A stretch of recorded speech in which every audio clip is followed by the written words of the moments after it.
টি-20 ক্রিকেটের ব্যাকরণ যেন নতুন করে লিখছে সানরাইজার্স হায়দ্রাবাদ।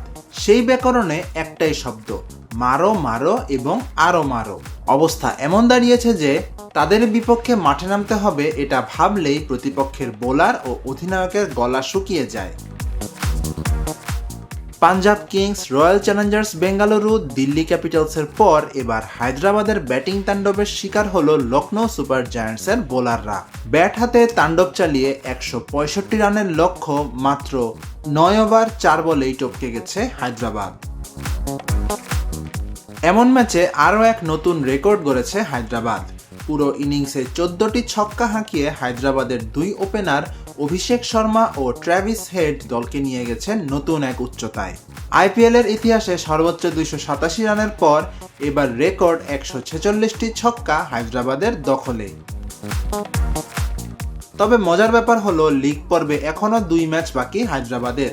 নিশ্চিত হয়ে গেছে দলটির প্লে অফ খেলাও, সেখানে জিতলে ফাইনাল ম্যাচও পাবে তারা। অর্থাৎ হায়দ্রাবাদের এই ছক্কার রেকর্ড যে কত উঁচুতে গিয়ে থামবে সেটাই এখন দেখার বিষয়। অবাক হওয়ার থাকবে না ডাবল সেঞ্চুরি হাঁকালেও। কেননা দলের 3 ব্যাটার অভিষেক, হেড ও হেনরিক ক্লাসেন যে দলকে টানছেন সে পথেই।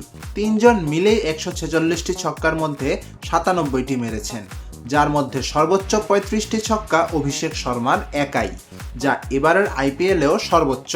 অন্যদিকে হেড আর ক্লাসেনের ছক্কার সংখ্যা সমান 31টি করে।